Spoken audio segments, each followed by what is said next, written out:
If you were a Sonic fan in the mid-2010s, you probably remember just how uncertain things were. The year was 2015. The Sonic Boom sub-series had just launched to a faulty success, resulting in the future of Sonic as a whole being unclear. From the rumors of modern Sonic being phased out for Boom Sonic, the whole legacy Sonic situation, and Sonic's general reputation being lower than it ever had been, no one outside of those in power really knew what was going on with the series. Despite all of that, there was one game released during this chaotic part of Sonic's history that gave fans hope. It not only reminded people of the games and aspects that made them love this franchise, it celebrated them. There was a game that was a true light in this second coming of Sonic's so-called Dark Age, and that game was a mostly forgotten about mobile game by the name of Sonic Runners. On the surface, Runners appears to have been nothing more than your everyday average runner, and that's how a majority of people saw it. However, there was a lot more to this game than many realized. There was a reason I played it every day when it was around. There was a reason people sunk so much time and effort into it. You may be wondering why I'm referring to all of this in past tense, and the reason for that is, well, not to get too far ahead of ourselves, but Sonic Runners is no longer playable. The game that me and countless others poured hours into is completely gone now. When Sega shut down the game's servers only a little over a year after it launched, it went from a beacon of hope for the future of Sonic to a literal waste of space. In this video, I'll tell you how it all happened, and why years later people are still talking about this abandoned mobile game. This is the history of Sonic Runners, the lost Sonic game.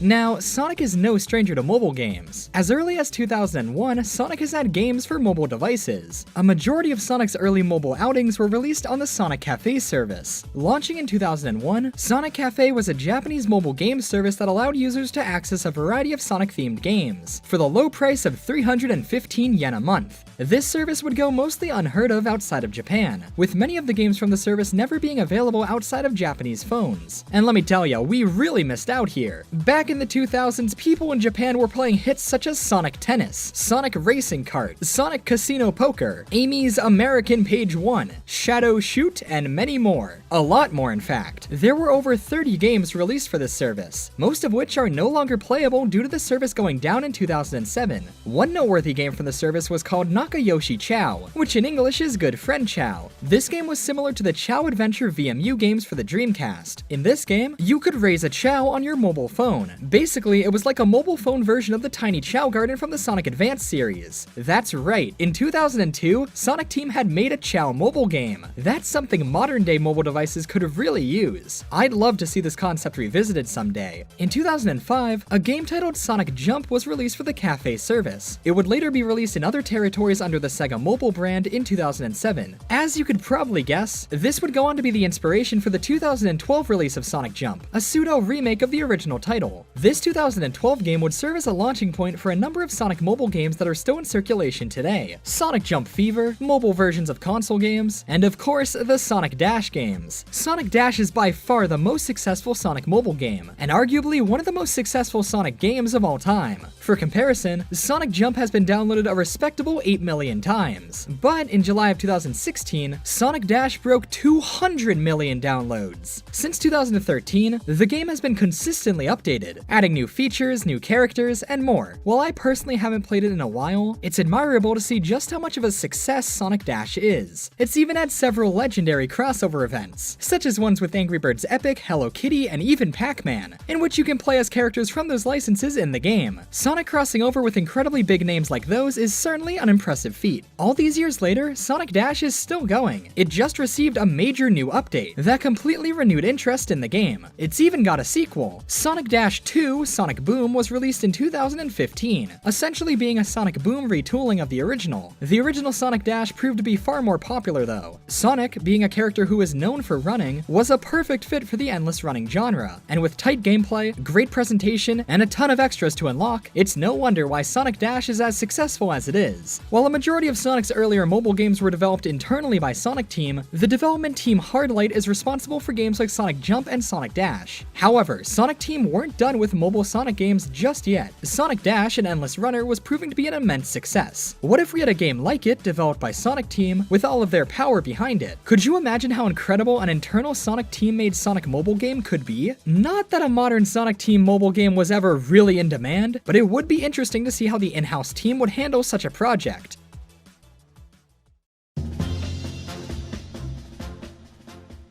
Now, Sonic games are notorious for being leaked. Whether it be screenshots released too early, to an entire build of a game being released before it was supposed to, Sonic games always seem to find a way to slip out prematurely. Because it's so common, people often take notice to any forms of Sonic leaks, even if they seem very irrational. Because of that, we've gotten tons of fake Sonic leaks and hoaxes. Anyone remember Sonic Dimensions? Sonic Excursion? All of the many false Wento Sonic leaks? However, sometimes these turn out to be true. This was the case of this 4chan post from June 2014, from someone who claimed to be a beta tester for Sonic Boom Rise of Lyric. Their less than flattering comments on the game all came true. They even correctly stated that Shadow and Metal Sonic would be featured in the game, something that wasn't announced at the time of this post. Once a leaker gets even just one aspect of a leak correct, the rest of their claims seem far more believable. While they claim to be a beta tester for Sonic Boom, they also claim to know the working title of Sonic Team's next project, that title being Sonic Runners. They didn't know anything beyond that, but that name was enough to catch people's attention. Was Sonic Team's next game going to be titled Sonic Runners? What would it be like? What systems would it be for? Could this be connected to the 2015 multi-platform game that was quietly teased at Jazzwares' Toy Fair 2014 display? Was a game called Sonic Runners going to be the next big Sonic game? People began to speculate.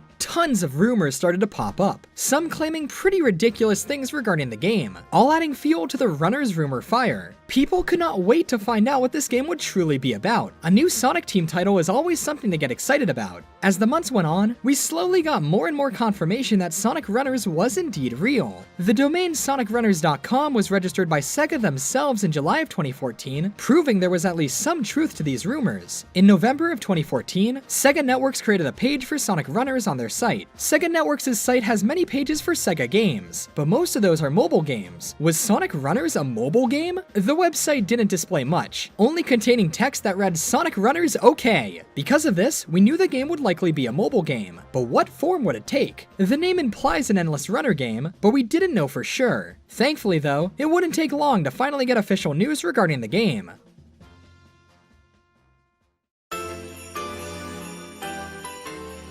For years now, Sega have held Sonic fan events at Joy Palace, their amusement park in Japan. They tend to do 2 of these a year, one for Sonic's birthday and one around Christmas time. These are always exciting as each event often brings at least a few announcements. At the holiday event on December 28, 2014, Sonic Runners was officially announced. The rumors were true. Sonic Runners was a real game and Sonic Team were behind it. And yes, it would be a mobile game. However, this was all that was shown at the event. But even just this got many people, myself included, very excited. Who knew what Sonic Team had in store for this? There was this artwork that was shown at the event that was rumored to be for runners, due to the piece being titled Free Running. However, it was just part of a fan art contest that was held at the event. With that said though, we still didn't really know anything concrete about the game itself. They did say we'd hear more about the game soon though. So, all eyes were on Sonic Team to drop the first trailer. And they finally did on February 2nd, 2015. A date known by the Sonic community as Hedgehog Day, when a teaser trailer for the game was released.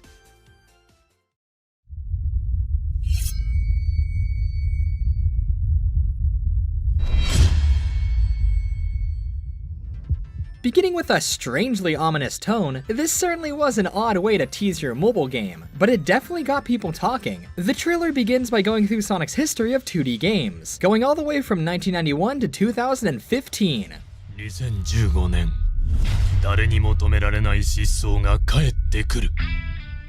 Then, some new original music starts playing, it shows more footage of 2D games, all leading up to an excellently animated reveal of the game's logo, along with new renders of Sonic, Tails, and Knuckles. The trailer confirmed the game would be coming out in spring 2015 for mobile devices, as well as teased some sort of leaderboard feature. It also gave us our first listen to the game's soundtrack, being composed by Tomoya Otani. As expected from him, it sounded amazing. The only actual in-game footage we got was from this great shot of Eggman holding a superimposed smartphone showing the game's title screen. This was overall a very vague trailer, which again is strange considering this is a Endless Runner mobile game, but still, the game was on its way. And with this trailer being released in early February, spring 2015 was not far off. Along with the trailer, the Sonic Runners website officially opened, though it didn't really tell us much more than the trailer. It did, however, confirm that the game called Sonic Runners would be part of the running genre, so hey, good to know. One important thing the website did give us though was the first piece of official key art for the game, and it looked really nice. It shows Sonic, Tails, and Knuckles running in what seems to be Windy Hill from Sonic Lost World. Running alongside them are some Chow, the Tornado, a golden piggy bank, the Mother Wisp. People speculated that these would be power-ups of some sort in the game, but we weren't given much context. Seeing Chow is always a good sign though, and I loved the style and tone this artwork has. The thick outlines make the characters pop against the lush, bright Windy Hill background, not to mention the stylish logo for the game. For Sonic Runners, things were looking good. On February 19th, 2015, over half a year since we first heard the name Sonic Runners, we finally got to see what the game was actually like, as a gameplay overview trailer was released. Unfortunately, the trailer was only ever released in Japanese, but it got the general idea of the game across. The game was a side-scrolling endless runner, and at launch you could play as Sonic, Tails, or Knuckles, all of which have their own abilities. Sonic is naturally a speed-type character, and he can jump 3 times to avoid obstacles. Tails is a flying-type character, and he can fly upwards 6 times, though his descent is slower, meaning you have to time your jumps well. Knuckles is a power-type character, and he can dash forward to destroy enemies and obstacles. The trailer also teased that many more characters would be added to the game through updates, including some that hadn't been playable in years, which caught the attention of many fans. The game itself looked like a ton of fun. It was fast-paced, had unique but still Sonic-like gameplay, and it looked to have some real style to it. While the key art renders of the characters looked pretty standard, the in-game models and renders of Sonic, Tails, and Knuckles all had noticeably shorter limbs, and they all looked great. I love it when Sonic is designed with his modern flair but more classic-like proportions. While it may be a coincidence, these slightly altered designs were actually foreshadowed by merchandise released at Joy Palace, such as this tin of chocolate candies featuring a very stylized Sonic on it. There are also these keychains of Sonic and Shadow released there, with artwork of Sonic that bears a striking resemblance to his main art from Runners. The trailer also showed off various other aspects of the game, such as leveling up your character, as well as explaining the companion system. In the game, you can collect companions such as Chow, Wisps, and a ton more, which would all help you out during your run, each having their own special action or benefit. It also showed the method of unlocking these companions, through landing on them on a premium roulette wheel, which you'd have to spend red rings on to spin. The game was not just a mindless, endless runner though. It had a storyline, as well as boss battles against Eggman. It looked like this game would have a lot more to it than many people expected. The website for the game was also updated, showcasing screenshots of the game, as well as more companions we could expect to see at launch. They wouldn't just be Chow and Wisps. These companions would include characters and pieces of iconography from across the entire Sonic franchise, some of which we hadn't seen in years. The website gave examples such as Chip from Sonic Unleashed, Caliburn from Sonic and the Black Knight, and Yak from Sonic Colors. While these were surprising to see, these companions were not even the tip of the iceberg of deep-cut Sonic references that would be included in the game. But these were a promising start and got me very excited to see what was in store. So, with all of this hype, all of this waiting and anticipating, could the game possibly live up to our expectations? We'd soon find out.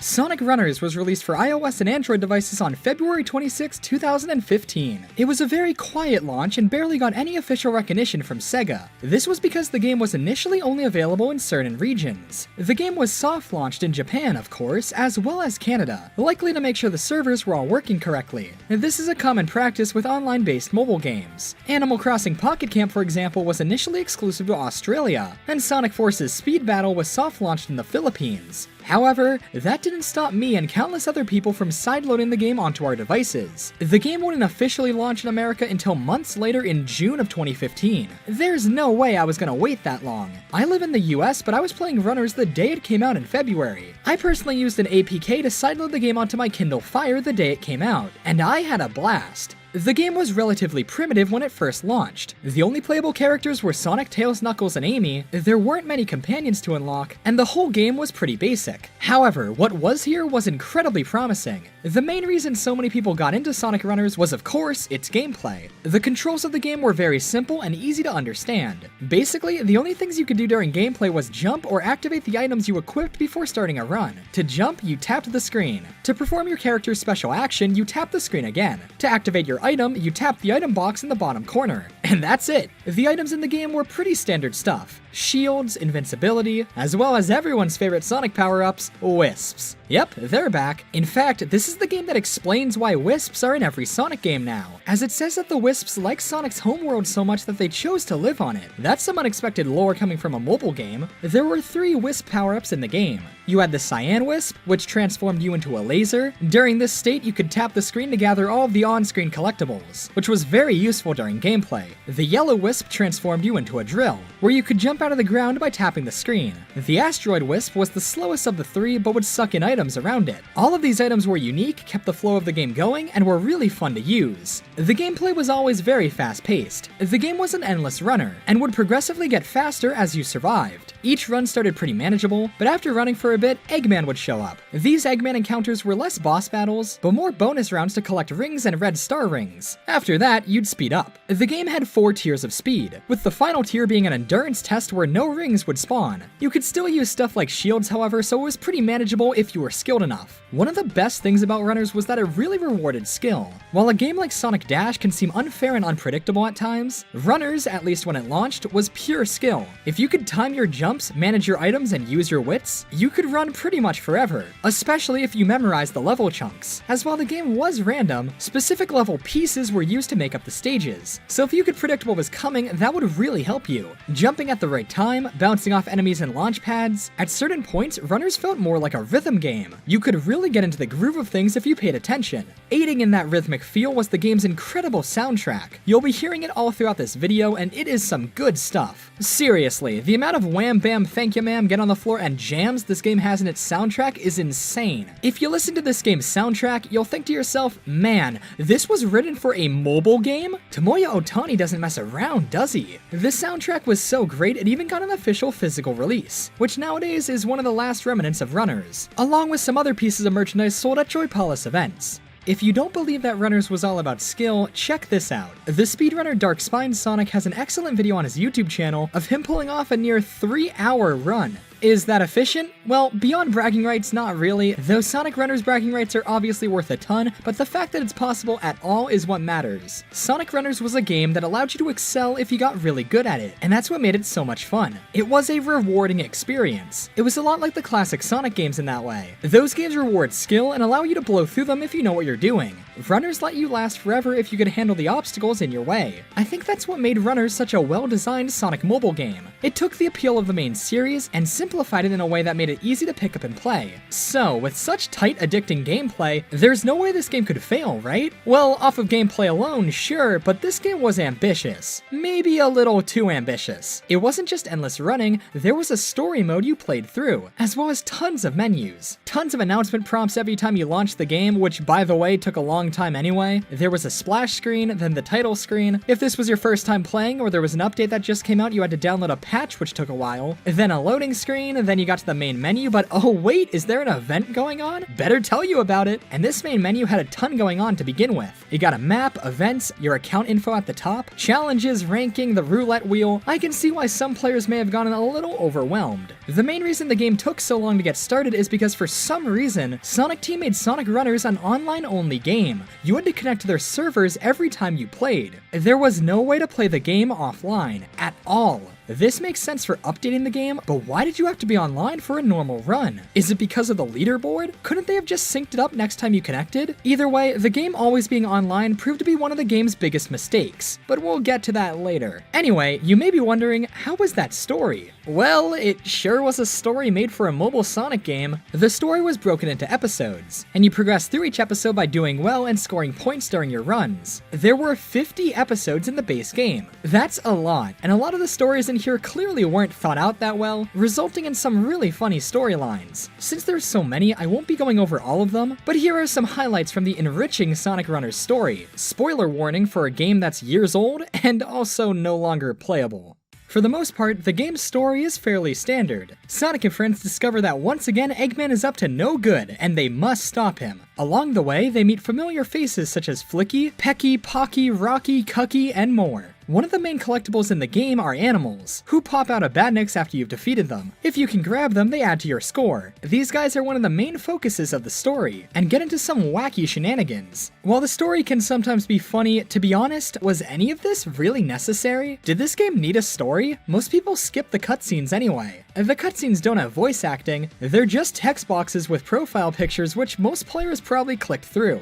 And considering there are 50 episodes, I think resources would have been better spent elsewhere. Though hey, there are some notable episodes, like the one where Sonic and the gang find a lost Chow and have to guide it home, or how about the one where Rocky needs help finding his girlfriend because Rocky the seal animal buddy apparently has a girlfriend. There are some exciting moments, like Metal Sonic shows up from time to time. You never actually fight him, but he's there. Same for Super Sonic, who shows up in the ending cutscene but you can never play as him, not even in the final boss. It's the same styled Eggman battle you've been dealing with for the whole game. The story here really just seems like an afterthought and something that I feel really didn't need to be here. The gameplay was fun enough to justify playing alone. We really didn't need to hear about the daily lives of the animal buddies while playing it. The one way the story seems sorta justified to me is that as you progressed, you unlocked Tails and Knuckles as playable characters. Tails was unlocked in episode 10, and Knuckles was unlocked in episode 16. Same one for unlocking the 3 main stages of the game. You started out in Windy Hill, which was a speed type stage, but eventually unlocked the flying type stage Sky Road, and finally the power type stage Lava Mountain. All 3 of these stages were taken from Sonic Lost World, which was the most recent main series Sonic game released during Runner's development. While Team Sonic were the only playable characters unlocked through the story, there was a 4th playable character at launch, that being Amy Rose, though the way you unlocked her was pretty ridiculous. Okay, get this. If you could get 10 of your Facebook friends that I know you have to use your invite link and download Sonic Runners, you'd unlock Amy as a playable character. You'd also get 10 red rings for each invite. And this was the only way to unlock Amy at launch, too. She wasn't even unlockable on the premium roulette. You needed to somehow convince not just 1, but 10 people, or go through the trouble of making 10 fake accounts, have all of them download Runners onto 10 different devices using your invite link, and only then would you be able to unlock Amy Rose, a core Sonic character. I feel bad for all the Amy fans who simply couldn't get her. For a while, there wasn't even much footage of Amy online, as her unlock requirements were so ridiculous. Did any of you guys watching unlock Amy this way? Do any of you even have 10 Facebook friends that like Sonic? Anyway, to celebrate the launch of Runners, each player received a gift of 25 red star rings each time they logged onto the game. You know, I should probably explain how the currency in Runners worked. It's your standard mobile game affair. The 2 main currencies were rings and red star rings, similar to the currency system in Sonic Dash. You could collect both during gameplay, but you could speed up the process of collecting them through microtransactions. Rings were common, being the main collectible during gameplay. You used them to level up your character as well as buy items. Red star rings, however, were used for something far more, let's just say, controversial.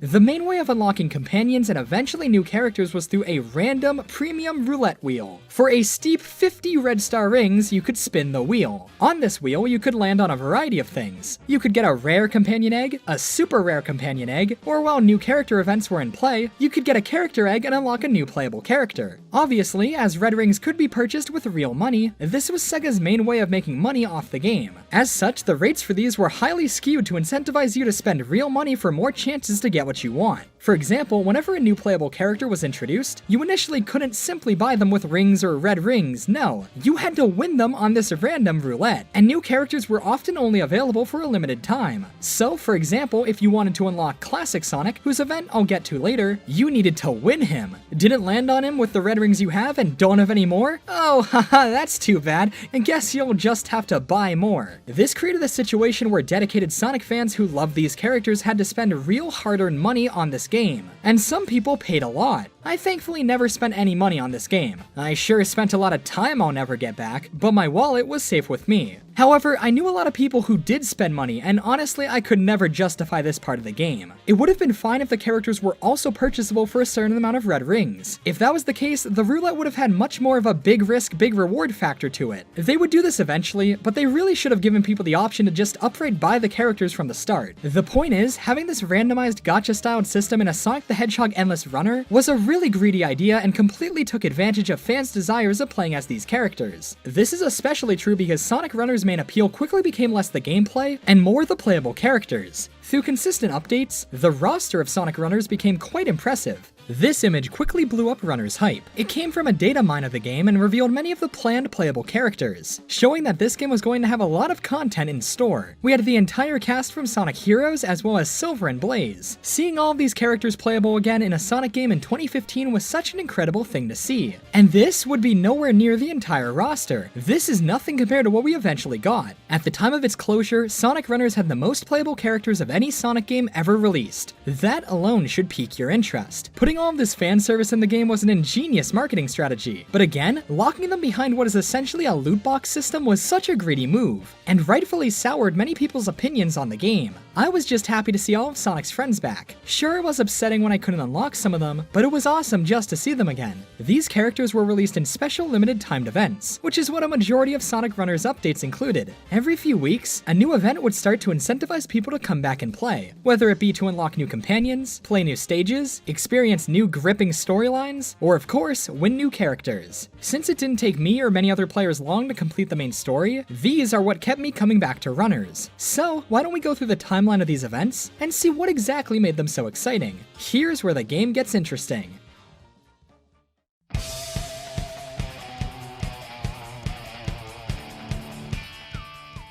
In the original gameplay trailer, they teased several characters that would be coming to the game in future updates. The trailer confirmed that Amy, Shadow, Rouge, and Team Chaotix would be coming to the game, and the first characters to be added to the game, and the first event for the game in general, was the introduction of Team Chaotix being released on March 5th, 2015, less than 2 weeks after the game launched. All 3 members of Team Chaotix were now available to be unlocked through the roulette wheel, all with equal chance to get them, a whopping 6% chance to land on the character egg. Naturally, a lot of people were annoyed when they could not unlock their favorite characters. But still, it was cool to have all these new characters in the game, especially this early on. Espio was a speed type, Charmy was a flying type, and Vector was a power type. All 3 of them were only unlockable through the wheel, so I hope you saved up your red rings, cause otherwise you wouldn't stand a chance at unlocking them. Want the karma collector himself, Vector the Crocodile? Well, you had to make sure you had the money and luck to unlock him. I guess it's fitting for a character obsessed with money to be part of the first instance of how greedy Runners was. While each character in this game played fairly similar to one another, each team had their own specific benefits. Team Hero gave you a distance bonus, and the Chaotix gave you a 75% bonus to your ring score, making them some of the best characters in the game. I remember I only ended up getting Charmy while this event was still going on. I guess that's still better than nothing, right? The Chaotix campaign was originally scheduled to end on March 15th, but it was extended by a week until the 22nd, apparently due to high demand. Either that, or Sonic Team realized they could make more money if they left the campaign open for longer. On the same day the Chaotix campaign was extended, the Animal Rescue event was started. This event gave the players gifts depending on the amount of animals they had rescued, such as companions and other in-game items. The major prize here was the RC Monkey Companion, something that clearly warranted its own event. You'd also get red rings and other bonuses depending on how well you did. These events were always fantastic ways to rack up stuff like in-game currency.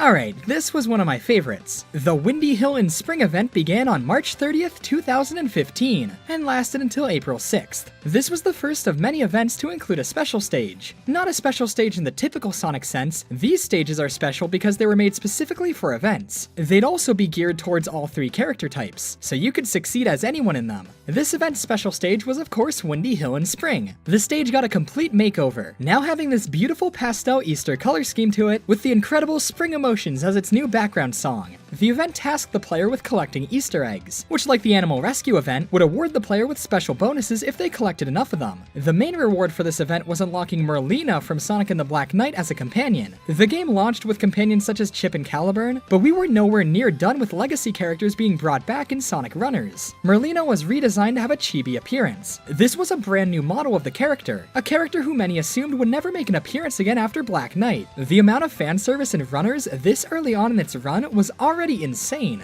You'd unlock Merlina by collecting just one Easter egg, so she was pretty much a freebie. As you collected more Easter eggs, you progressed through a short mini-story relating to the companion. Sonic and friends run across Merlina, and Omochao of all people explain who she is, and then they go on an adventure with her. It's a little unfitting for a character like Merlina to be part of an Easter egg collecting event, but hey, it was cool to see her again. What I don't understand is that they clearly put a ton of work into this event, but it only lasted a week. After this event ended, you could no longer play the Windy Hill and Spring stage or unlock the companions. They were all exclusive to this event. It seems like a waste to me. I understand hyping up an event, but why not introduce the new assets into the main game?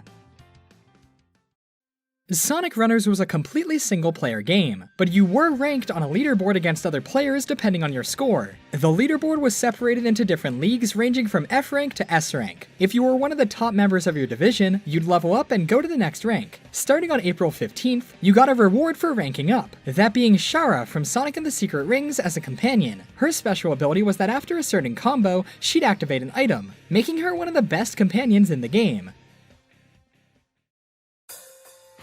Here's something I bet no one expected: Sonic Runners crossover events. With this being an in-house Sonic Team project, they were easily able to do crossovers with their other IPs, and the first one we got was with Phantasy Star Online 2. There have been many Sonic collaborations with Phantasy Star Online 2, so it was very cool to finally see a Sonic game reference it. The campaign began on April 14th and lasted until April 19th. That's right, these were only available for 5 days. The campaign brought with it new companions which were added to the roulette wheel, those being Cuna, Rappy, and Mag, characters from Phantasy Star Online 2. I personally don't know much about them, but I imagine this was really cool for fans of the game. You could get those companions and have them run alongside you whenever you wanted, even after the event ended. When the event did end though, the companions were gone for good and were never able to be won ever again. Let me remind you that at this point, the game still had yet to be officially released in America. Sure, tons of American fans had already downloaded the game through other means, but Sega of America had yet to even officially acknowledge the game. Too bad for the fans who didn't even know Runners existed, huh? They just never got to experience these events or get these characters. Once again, these event-exclusive companions only angered and annoyed the fans who couldn't get them in time. Plus, the event didn't even last a week. Did Sonic Team really expect fans to grind the game that much to just get a chance to unlock some of these? Sonic Runners in general can be described as a lot of incredibly cool ideas, completely bogged down by the gacha-styled roulette wheel. But we'll talk more about that later when I talk about why the game closed.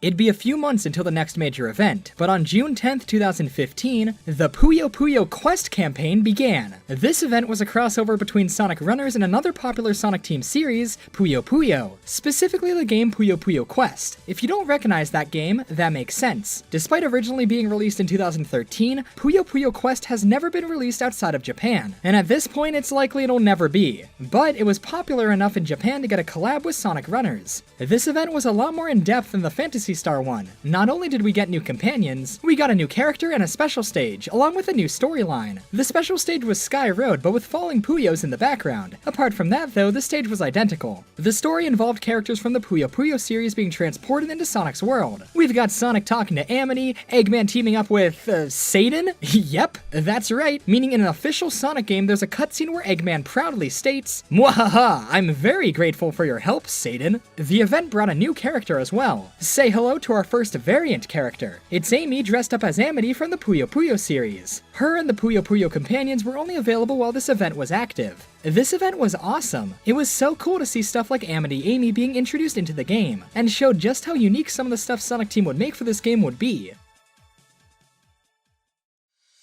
While Sonic Runners was soft launched on February 26, 2015, to this point it still hadn't been officially released worldwide. What this meant was that up until this point, you could never go, for example, to the US App Store or Google Play Store and officially download Sonic Runners to your devices. The game was still in its soft launch testing phase, meaning everything we had seen up until now, all those characters, all those events, they were all part of the test run of the game. To use all those resources while your game wasn't even out in regions like America or Europe was certainly odd, but you do you, Sonic team. But then, at long last, on June 20th, 2015, the Sonic Twitter casually said, "Hey, psst, guess what? That mobile game we've been hyping up all over Japan? Yeah, it's coming out here. Enjoy, I guess." No trailer, no excitement, just a "hey, we're releasing it" post, and that's it. Anyway, June 25th, 2015 was the day Sonic Runners finally went worldwide. It seems like the server testings weren't enough though, as when the game went worldwide, the servers really chugged for a few days, likely due to the jump in players. Still, it was an exciting time for Sonic Runners. Thankfully, the game also supports account transfers from devices, so you could transfer your unofficial sideloaded account to an official device, meaning early players outside of Japan or Canada didn't get penalized either. At long last, the whole world could finally experience Sonic Runners.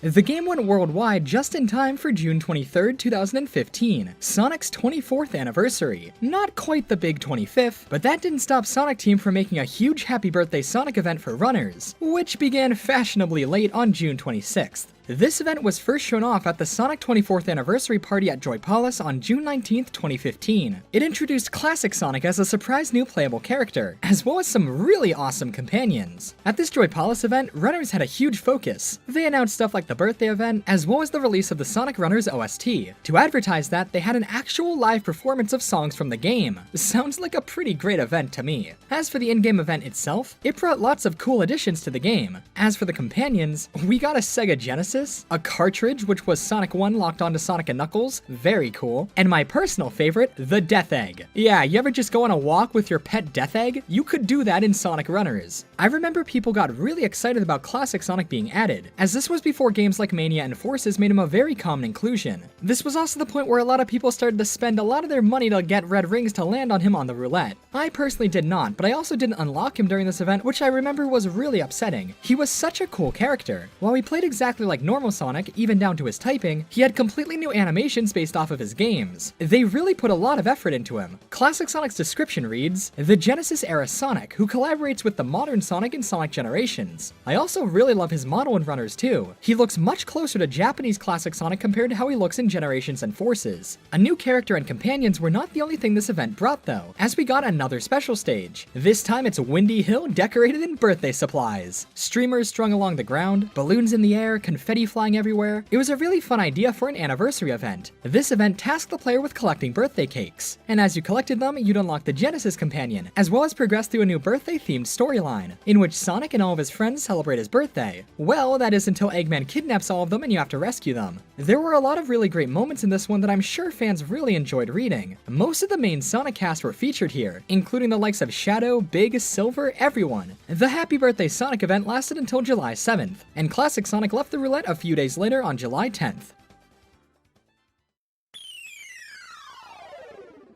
While we got the Chaotix back in the early days of Runners, and some event characters like Amity, Amy, and Classic Sonic, we still had yet to get many of the characters originally leaked in that data mine from when the game first came out. People, myself included, were eagerly waiting for those fan favorites to hit the game. And it was finally happening. Omega was added to the roulette on July 3rd, 2015. Omega was a power type, playing like Knuckles. However, he was not classified as a dark character. Shadow and Rouge would be when they were added, but Omega was a mech character. Yeah, they got pretty creative with type classifications, as we'll talk about soon. Still though, it was great to see him, and the rest of the characters couldn't be far off. Omega stayed on the roulette for quite a while, leaving on July 31st.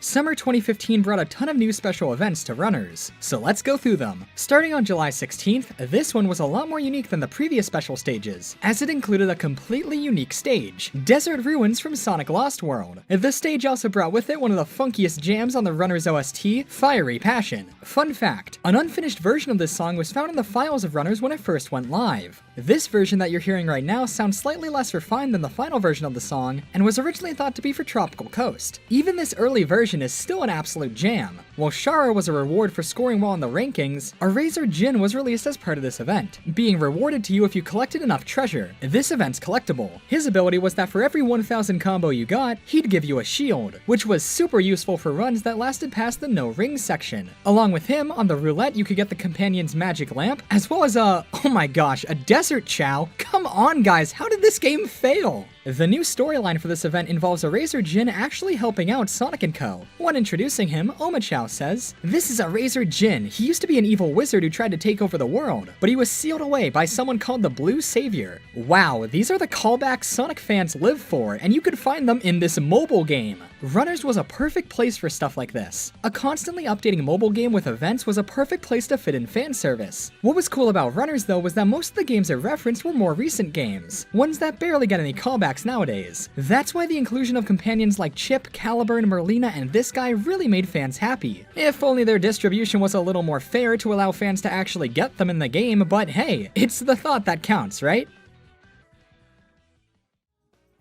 The next character to be added to the game was Rouge the Bat. She was added to the premium roulette on July 10th, and was available until August 7th. Rouge was of course a flying type, but this time she was actually listed as a member of Team Dark. When she was added to the game, people got very excited, because if Omega and Rouge were here, then Shadow couldn't be far off.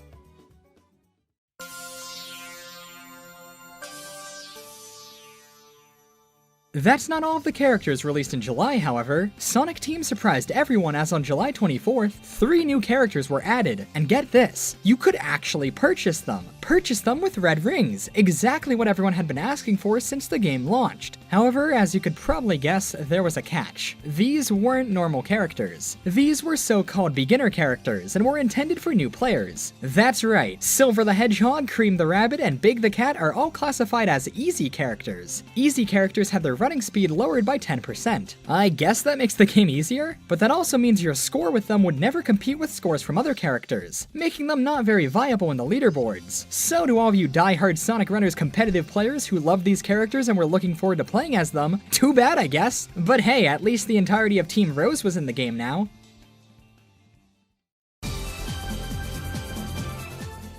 The next event was yet another Sonic Runners crossover event, though this one made a lot of sense. The Nights in the Sonic Runners event started on July 30th and lasted until August 13th, 2015. This event didn't include a special stage unfortunately, but it added 3 new companions, Knights, Riella, and a Nighttopian. This was yet another Sonic Team crossover, but Sonic and Knights cross over all the time, so it made more sense. This was a really cool event, and these companions were special as they would play unique background music. If you had Knights as your first companion, the background music would change to Message from Nightopia, and if you had Riella as your companion, the background music would change to the Versus Riella boss theme. This was a super cool addition to the game, especially because you could still use these after the event ended, and still listen to the music.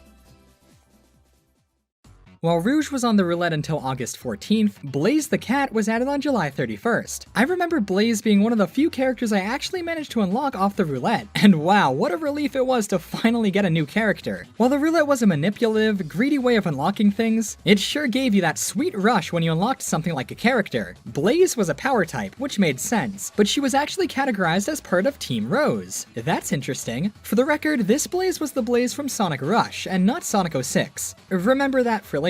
Blaze left the roulette on August 28th, but before she left, at long last, Shadow the Hedgehog was added on August 14th. Shadow being added was heavily anticipated, and when he was added, people went crazy trying to unlock him. I didn't. Oh well. But it was awesome to finally see him in, and he looked great in the runner's style. Team Dark was finally complete, or I guess 2 members of Team Dark and 1 member of Team Mech. Either way, good stuff. The roster was really fleshing out now.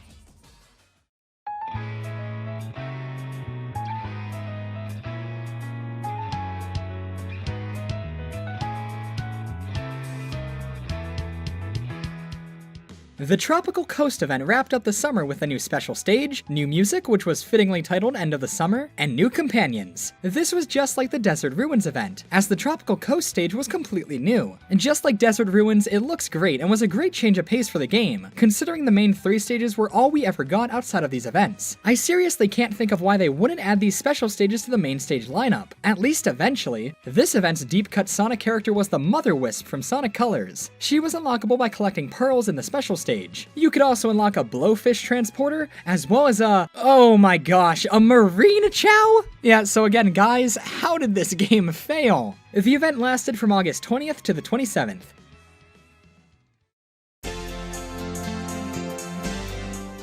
Alright, so this is the point of the game's history where Sonic Team just goes wacky with fan service. The Sonic Adventure event started on September 4th, 2015, and get this, for companions we got Chaos Zero, the Tornado 2, and an Orca from Emerald Coast. Those were all incredible on their own, but the playable character of this event? Who was it? Oh, you know, Tikal the Echidna, just a character who was long believed to have been effectively erased from the Sonic series, never to be seen again. Yeah, she was just in Runners now. Okay. Sure, she was still on Sonic Channel, the official Japanese Sonic website, but the chances of her being in a game again seemed nearly impossible. Of course, that made sense, as her story was all wrapped up by the end of Sonic Adventure, but some fans still wanted to see her and other similar characters in extra non-canon roles, such as in a game like Sonic Runners. And for once, it actually happened. Tikal's model was all new, reimagined for 2015 mobile game standards, and she looked great. She was a flying type, an interesting choice considering she played like Knuckles in Sonic Adventure 2, but it was a unique choice and made sense once you saw it in action. I was expecting her to be part of Team Rose to round that out, since Cream can't be the flying type, but she was actually part of a new team, Team Wild? Doesn't make a ton of sense for her character, but she was a wild inclusion, so sure. This event lasted for a long time, until September 25th, likely because Sonic Team knew how demanded these additions would be. So if you're keeping up with the game so far, Sonic Runners was a game where you could play as any of these characters with buddies like these. You're probably starting to see why this game shutting down was such a loss for Sonic fans.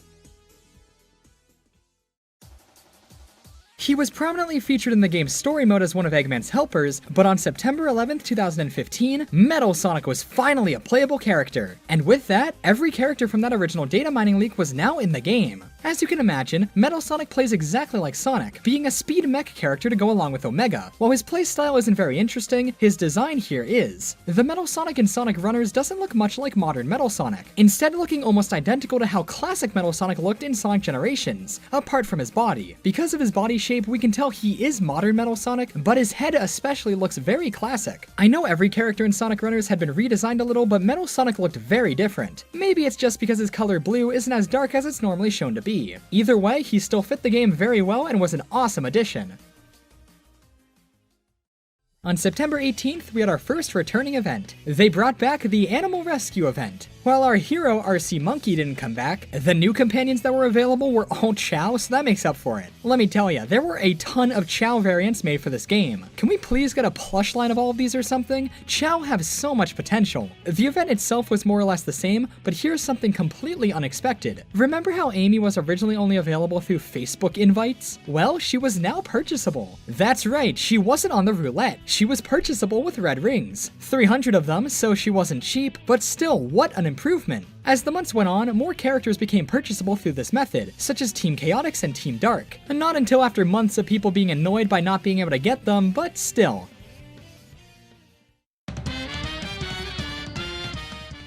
Okay, this one was a little weird. The game's first and only raid event began on October 6, 2015. Similarly to his fight in Sonic Dash, you were able to battle Zaz. He was accessible through his own menu, and could only be fought at specific times when he was active. While fighting him, you could power yourself up by collecting white wisps, which made the boss fight very easy. While progressing through the event's story, you could unlock the RC Moon Mech as a companion. On the roulette, you could also unlock the Star-shaped missile and the RC Satellite. After each battle, Zaz's health would increase, so the boss fight got progressively harder as you played the event. This was definitely an interesting and new idea for the game, but wasn't all that exciting. One of the easiest ways to flesh out the roster of a mobile game is by introducing variants of the playable characters. We saw this with Amity Amy, for example. Now that it was October, Halloween spirit was in the air, and things were about to get real spooky in Sonic Runners. I personally didn't hear about these characters before they were released, so imagine my surprise waking up, checking for the weekly Runners update, only to be greeted by Pumpkin Boy Halloween Omega. That's right, over the course of October, Halloween costume variants of Team Dark were released. We got Omega dressed up as a pumpkin, Rouge dressed up as a witch, and Shadow dressed up as a vampire. These were never before seen designs, and man were they cool. I know they were just variants, but these designs were awesome. So awesome in fact that they were referenced in this beautiful 2018 Halloween artwork released on the official Sonic social media accounts. Runners having new unique content like this really kept my interest in the game high. I love stuff like this, and it was so much fun to see unique spins on characters we've gotten so used to. I remember I actually got Halloween Omega on my first spin when he was released, and I also got Witch Rouge. I never got Vampire Shadow though, which was a huge disappointment. These were so great, and they got me very excited to see what else they would do with existing characters. That wasn't all for spooky events in Sonic Runners, however, as we finally got another holiday event, this time being for Halloween. The event lasted from October 23rd to November 1st, and featured a brand new Halloween-themed stage, as well as new spooky companions. These included the long-awaited return of King Boom Boom from Sonic Adventure 2. He was this event's main companion. You could also unlock the companions Boo and Halloween Chow on the roulette. How did this game fail? The roulette was all Halloween themed too, with new background music, an instrumental of Pumpkin Hill from Sonic Adventure 2. This was actually really cool because before this, we didn't have an official instrumental of this song. So if nothing else, thanks for that, Sonic Runners. One of the most iconic moments in Sonic Runners history took place during this event. Now, this ghost companion's name is Boo. When the event first launched, however, the companion was incorrectly labeled as Boob. As this was obviously an error, Sonic Team was quick to issue an apology regarding their Boob mistake. In the current Halloween special stage event, the character Boo has been incorrectly named Boob. We are currently working on a fix for this error and hope to have one implemented shortly. The Sonic Runners team apologizes for any inconvenience caused, and hopes to see you again soon in the world of Sonic Runners. Thankfully, the Boob name was quickly corrected to Boo, and Sonic Runners was once again Boob-free. I have no idea how this mistake happened in the first place, but it's okay, Sonic Runners team, we accept your apology. It's time for another Sega crossover, this time with Fantasy Zone. Just like the Knights event, 3 new companions were added to the roulette wheel, those companions being Opa Opa, O-Papa, and Heavy Bomb. Also like the Knights event, all 3 of them play music from the game when they're your main companion. The event lasted from November 17th to December 8th. It was supposed to end on December 1st, but the game went into unexpected maintenance during the event, so out of courtesy it was extended. You may be wondering though, why did the game go into maintenance? Well, it was to make way for the largest update the game had ever seen, Sonic Runners 2.0.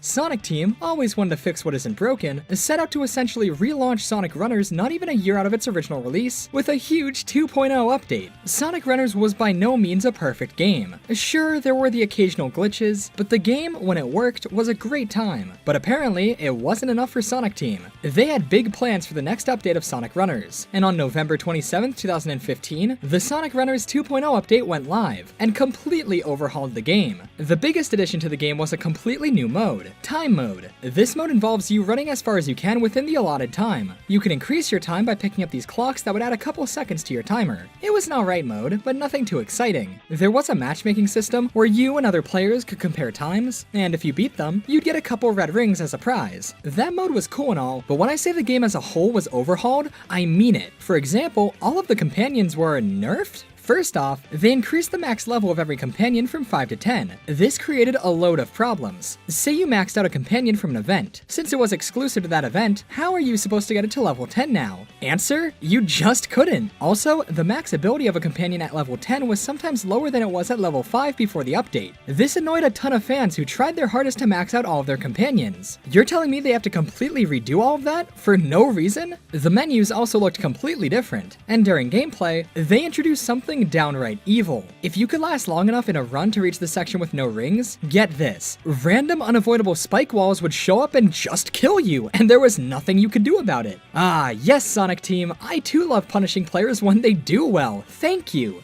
Obviously, people got furious at this and they quickly removed them, but the fact that they put something in just to ruin your skilled run, to incentivize using red rings to revive yourself, was an insane move and they were rightfully called out on it. Speaking of them, red rings were also much harder to get, as if they weren't scarce enough already. For example, every time you beat the final boss in 1.0, you would get 50 red rings. After the 2.0 update, you'd only get a fraction of that, and the score requirements to reach the final boss were increased by a ton, which made grinding red rings take forever. Speaking of the scoring, even that was overhauled, completely nullifying any score attack runs players had done in the past. If you had the Sonic Runners world record, too bad, you had to do it again, this time with spike walls. To many players, all of these seemingly like negative changes killed the game, or at least signified the beginning of the end. I continue to play it, both for the fan service and the gameplay remain most of the same, but wow. A 2.0 update is supposed to improve a game, not completely destroy it.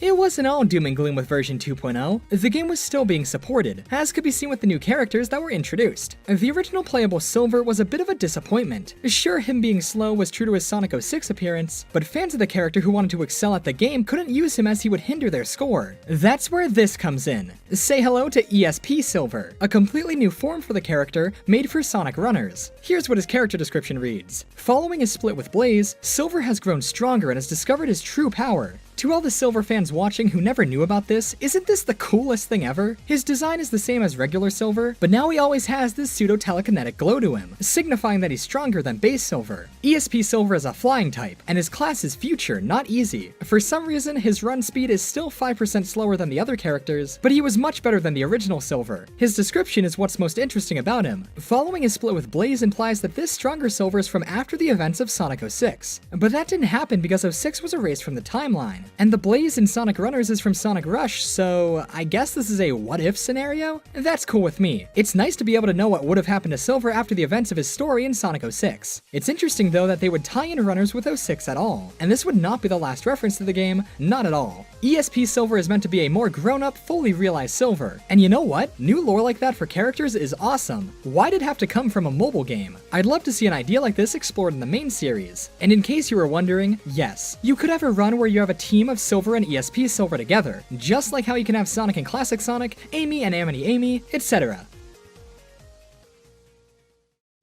Now, remember how Amy became purchasable earlier? Well, if that was the case, how was Sonic Team supposed to entice people to get their Facebook friends to play a Sonic game? That was clearly a priority to them, as they introduced a new exclusive character perfect for the job. Introducing Gothic Amy. Yes, Amy Rose, dressed up in a unique Gothic outfit, was now unlockable through the 10 Facebook friends method. Obviously, there isn't a man alive who wouldn't get 10 different people to sign up for Sonic Runners in order to unlock such a character, so yeah, what a great choice, Sonic Team. At least she was only a variant character, and they didn't make another main character exclusive like they did with the original Amy. It's a shame Sonic Team would design this new unique outfit only to use it for a Facebook promotion. I feel bad for all of you die-hard Amy fans who wanted to get your Gothic Amy fix but could never unlock her. It was now December, meaning holiday spirit was in the air, and Sonic Team was ready to capitalize on it. The first Christmas event started on December 18th, 2015, and surprise, it was another Nights event. This was similar to the original Nights event, only this time having companions based off of Christmas Nights. You could get Christmas Nights, Christmas Nightopian, and an idea. And just like the Nights in Reala companions, if you equip Christmas Nights, the song Dream Bells would replace the game's background music. They lasted on the roulette until December 28th.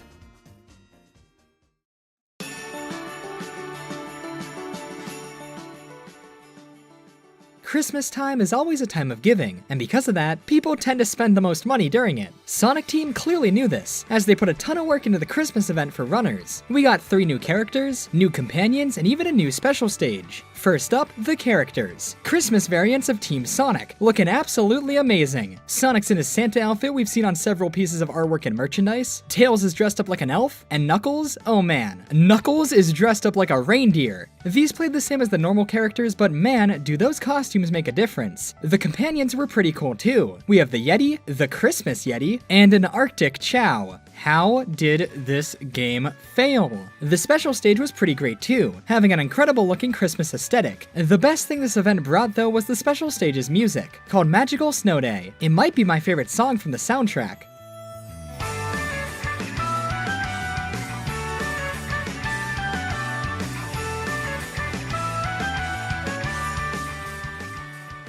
Fun fact about this song, just like Desert Ruins, an early version of it was found in the game's files long before this event went live. It sounds far more primitive than the final version, but still sounds great.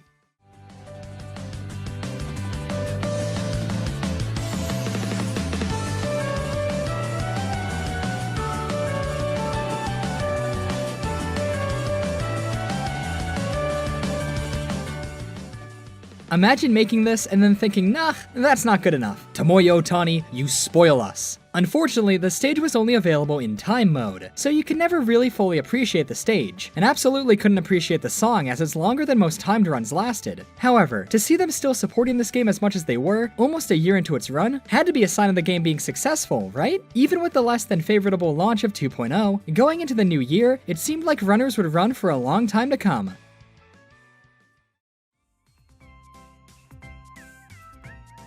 The last special stage event arrived on February 20th, 2016. Yeah, the last one.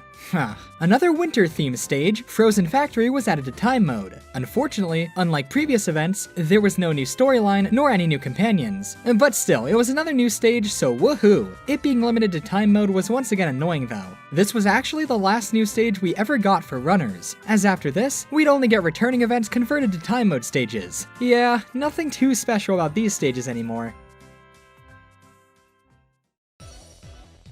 So, remember how when the game first came out, data mining revealed a ton of characters planned for release? Well, in the 2.0 update, the same thing happened. Only this time, the character choices were pretty unbelievable. Apparently, Sonic the Hedgehog, Styx the Badger, and Mephiles the Dark were all coming to Sonic runners. Yeah, no way, right? There was no way Sonic Team was willing to go this far for a mobile game, right? These were some serious, franchise rule-breaking deep cuts. These had to be fake leaks, right? But I mean, Tikal was brought back, and we've seen countless legacy characters come back in the form of companions. Maybe a character like Mephiles was possible. Some people did immediately assume these were fake though, and that was understandable. Back when data mining for this game was popular, a number of really well done character hoaxes did show up. My personal favorites being these two, both made by Super AJ3. Unfortunately, Marine and Bark never did make it into the actual game, but these two look very believable and it makes me wish they were real. One of the most infamous runners hoaxes was this, a Supersonic character leak that popped up in December 2015. The render looked shockingly believable, and I'll admit, it fooled me when I first saw it. The only thing that was off about it were his back spikes, as they were incorrectly pointing upwards. This would later be confirmed to be a fake hoax, with the renders seen here being made by Nabrak Rock. Despite all of that, believe it or not, these three were the real deal. The first member of the trilogy of mind-blowing characters added to the game was Sonic the Hedgehog. That's right, the Hedgehog from Sonic Unleashed was added to Sonic Runners. As weird as this was, Chip was already a companion, so it makes sense. He was added to the roulette on January 1st, 2016. What a way to open the year! To be honest, I'm surprised they didn't save him for a Halloween 2016 event or something. But as we'll see soon, the game would never get one, so I guess it makes sense in the long run. Hedgehog was a power-type character and was part of Team Wild. Hedgehog was a really cool addition to the game. Seeing him again made a ton of fans happy, and it was great to see him back. Just ignore the fact that he's running in daytime stages. Sonic Runners, being released in 2015, was developed in the middle of Sonic Boom hype. One of the major introductions of Sonic Boom was Styx the Badger, a new member of Team Sonic. Styx was always meant to be a Sonic Boom character, and was introduced as someone exclusive to that series. However, I guess over time Sonic Team began to warm up to her, as they did have a major role in her creation, and nowadays she's technically part of the main series, officially. She was added to the character lineup on the Japanese Sonic Channel website, was included in Mario and Sonic at the Rio 2016 Olympic Games, and was even featured in the Sonic Channel 25th Anniversary comics, is shown interacting with main series characters. If that wasn't enough, Sonic Team added her to Sonic Runners, a modern game. I guess Styx is just part of the main series now. Sure, why not? Styx was added to the game on February 1st, 2016. She was a speed-type character, and I remember being really excited to play as her. It was just crazy to see her in a main series game alongside everyone else. The one confusing thing though is her character description. Styx is an eccentric badger who lives way out in the woods all by herself. She is close friends with Amy. Well, I guess it makes sense we haven't seen her in any main series games as she lives out in the woods, but she's close friends with Amy? Modern Amy? Or is this Styx from the Boom universe, not the modern universe? Don't worry about it too much. The situation with Styx in general is confusing. She was made for Sonic Boom, but now that the series is over, I guess they've retooled her into being a main series character. I say that's a good thing, as Styx was one of the best things to come out of Sonic Boom. I'm not sure if she deserves having a major role in a main series title, but hey, she can definitely tag along for games like Runners. Styx left the roulette on February 15th, leaving just one more character. If there's one Sonic character I bet no one expected to come to this game, it'd be Mephiles the Dark. Mephiles originates from Sonic the Hedgehog 2006, and was erased from existence at the end of that game. Him technically no longer existing, along with the reception of 06, made it obvious he would never reappear, at least in a major way, in any future game. He made cameos here and there and was mentioned in the Archie Sonic Encyclopedia, but besides that, it seemed like Sega and Sonic Team had forgotten about Mephiles. I don't care too much for him as a character, but his design is super cool and he had a lot of potential. However, if you told me 10 years after 06 came out, he would become playable in an Endless Runner mobile game, I wouldn't have believed you. On March 1st, 2016, Mephiles was added to Sonic Runners. I couldn't believe this. What's next? An Elise companion? And just like Tikal, his model was completely new, being reimagined for modern Sonic proportions. He was still clearly Mephiles from Sonic 06 though, being represented here in his crystallized form. His character description even mentioned Solaris and the Scepter of Darkness. Seeing all of these references to Sonic 06 in 2016 was crazy, as it had been long rumored that Sega had forbid references to the game in current media. Mephiles was a speed future type character, meaning just like ESP Silver, his running speed was cut by 5%. He actually shares a lot with ESP Silver, including animations. Despite not being entirely original, it was so surprising to see him of all characters return. I just wonder, why? They still had other more well-liked characters to bring back, and yet they choose Mephiles. It's very strange. Now, and this is total speculation, but here's a potential reason behind his inclusion. Sonic Forces brought back many fan-favorite characters, including Zavik, Metal Sonic, and Chaos. However, Infinite's group of Illusions was originally going to have another member, that being Mephiles. In an early draft of the game's script, dating back to January 19th, 2016, back when the game was still called Sonic Wars, Mephiles was mentioned by name. This makes his inclusion in Runners make a lot more sense. Is Mephiles in Runners a remnant from him being scrapped from Forces? I think it's likely. Unfortunately, Mephiles would be the last character added to the game, and he left the roulette on April 1st, 2016.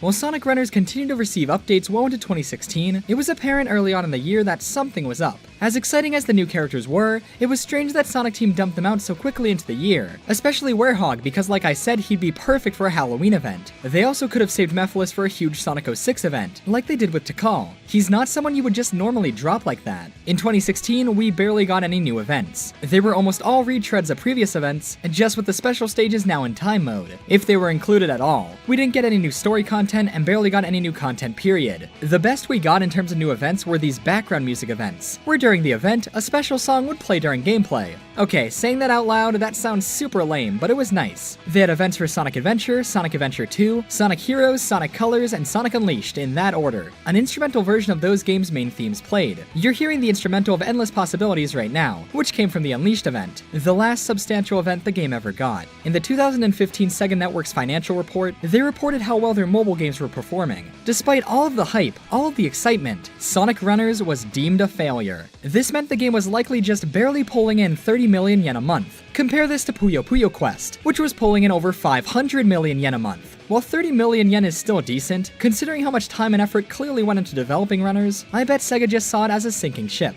Why would you put so much effort into a project when those resources could be used on a project that would be more profitable? On May 27th, it was announced that Sonic Runners would be closing its servers on July 27th, 2016, just a little over a year after the game went worldwide. Of course, as the game requires you to connect to those servers to play the game, this would render the game unplayable after that date. I'd be lying if I said I wasn't pretty saddened by the fact that this game, this celebration of everything I love about Sonic, was officially considered a failure by Sega. Runners was a game that focused on the full history of Sonic, and brought back tons of characters and parts of the series we thought we would never see again. However, Sonic Runners' failure was not due to the game's content. That's the one part of the game that everyone agrees was pretty solid. Now, I don't know exactly why Runners failed, but there were some pretty telling aspects, mostly being a lack of respect for the players, and the blatantly greedy nature of the game. The roulette wheel is really what killed the game for many people, and likely is what caused the game to be a failure. Why would fans want to support a game with such a feature in it? If all of the characters and companions were just purchasable with red rings, and the wheel existed as a bonus, people wouldn't have complained nearly as much. But the fact that time and time again fans were getting burned by missing their favorites eventually caused people to quit the game. It makes sense. The game was so time sensitive. If you missed an event's items, most of the time you would never be able to get those again.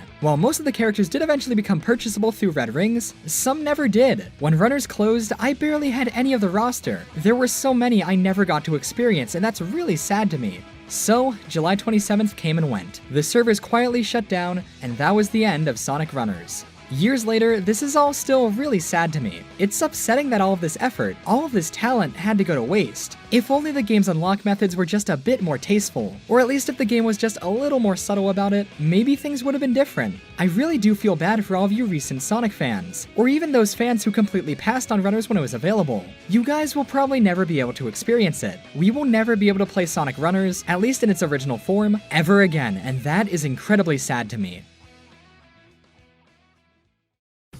With the announcement of the closure of the game, fans were sent into panic to archive as much of it as they could. Thankfully, while we can no longer play Sonic Runners, we can still watch it. Thanks to Runners being released during a time where social media and Let's Plays are commonplace, we have tons of archived coverage on the game, including full playthroughs. It's thanks to these Let's Plays that I've been able to show as much footage of the game in this video as I have. Without these, the game would be as lost as Good Friend Chow, and that's a fate no game deserves. While we couldn't save the game in full, people were able to rip many of the assets from it. We have archives of the game's graphics, we have the music, we even have models. It's incredible that even after the game shut down, we still have so much from it. You can still play a video of the game on your phone and hey, it sorta feels like you're playing it, right?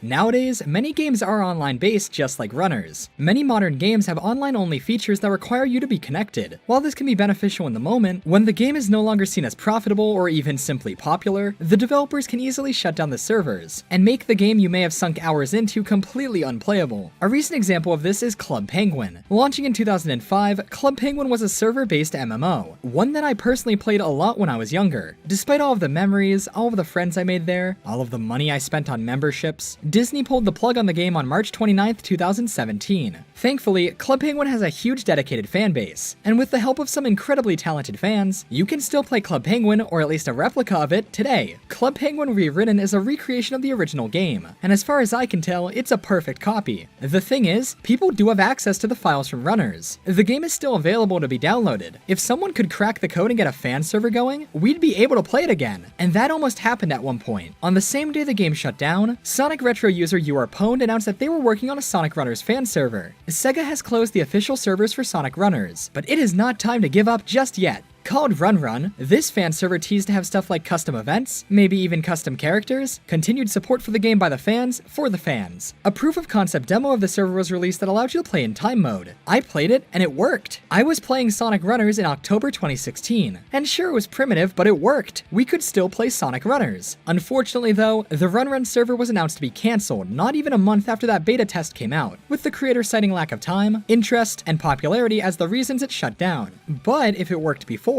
if enough fans gathered together and supported the fan server, maybe someday the game could be revived. I mean, if the person who made the original fan server still has access to all the files, it could actually totally happen. Would you guys play a Runners fan server someday? I know I would. Another option would be a fan recreation, such as Sonic Runners Reloaded. This fan game attempts to recreate Runners and serve as an unofficial continuation of it. Progress on it is going slow but steady, and it seems cool. They're even planning on adding entirely new characters. You'll notice that Runners Reloaded is styled after Sonic Forces, which may seem like an odd choice at first, but the original Runners was based off of Lost World as that was the most recent game at the time, so it makes sense for a sequel to be based off of the next mainline game. I wish the best of luck to both this project and any other Runners fan project that may come out in the future.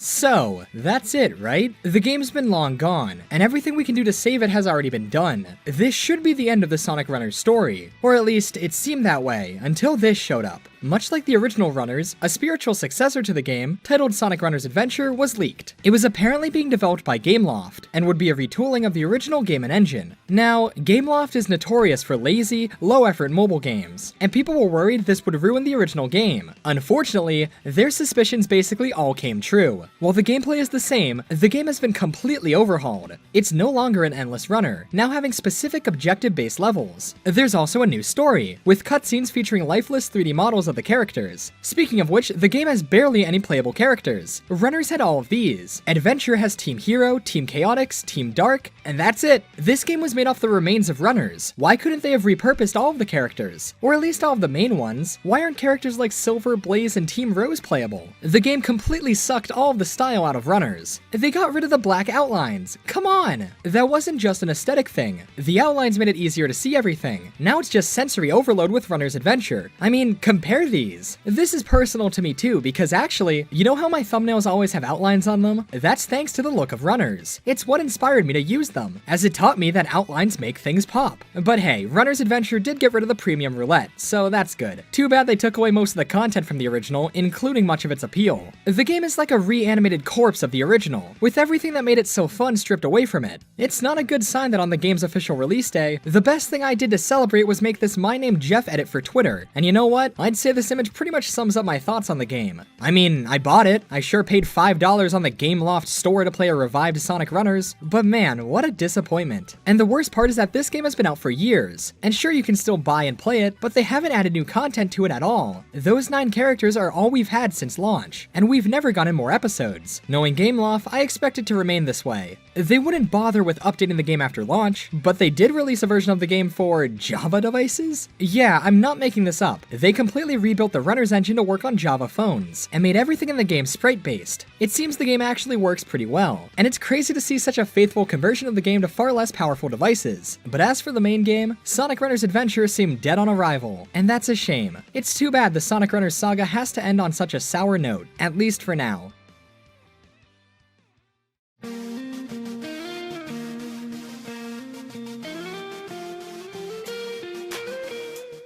And there you have it, the history of Sonic Runners, the lost Sonic mobile game. This game is symbolic of a few things, one of those being a perfect mobile Sonic game, but also a perfect example of how microtransactions and lack of respect for your players can absolutely kill a project. If Sonic Team had just been a little more lenient on character unlocks, I bet a lot more people would have been playing the game. It also goes to show just how fragile digital games are. Older games, thankfully, were mostly offline, and released physically, so they can be replayed for years and years. Apps and games like Sonic Runners that require a server, however, run the risk of someday becoming unplayable. Once a developer decides their time supporting a game is done, there's nothing mandating them to make the game playable offline. I have no idea why Sonic Team didn't just make Sonic Runners able to be played offline to begin with. I imagine a major factor of why the game was a failure was because it always had to be online. People couldn't play it while on the go unless they wanted to use their data. And when do people play mobile games the most? While they're out of the house. Not to mention the servers must have been expensive to maintain. Combine that with a lack of desire to support the game coming from many fans, the game was doomed to fail.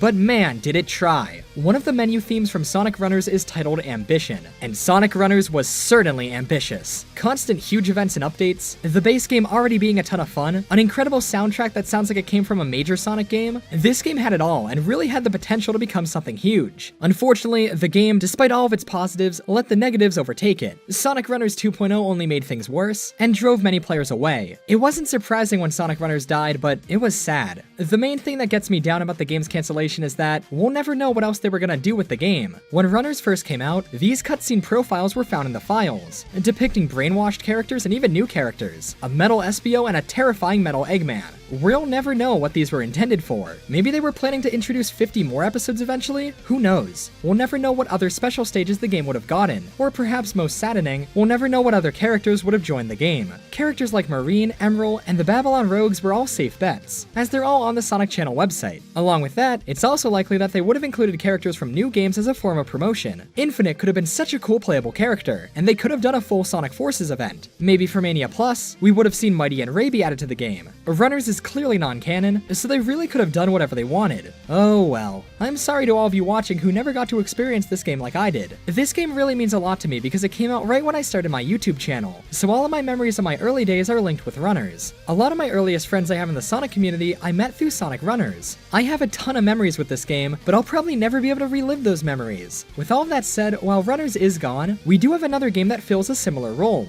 To promote Sonic Forces, Hardlight released the mobile game Sonic Forces Speed Battle. While While in terms of gameplay it's nothing like Runners, being based off Dash and also being a racing game, it does have the same leaderboard aspects, even more so than Runners did, and more importantly, it's once again full of fan service. We've got tons of characters, some of which were never even in Runners, and tons of all new creative variants for those characters too. Though Speed Battle is also an online based game. It does make a little more sense with this game, given the gameplay is centered on racing other players, but you still have to consider that. Someday, this game will stop being supported, and the servers holding it up will shut down. What happened to Runners was not a one-time incident.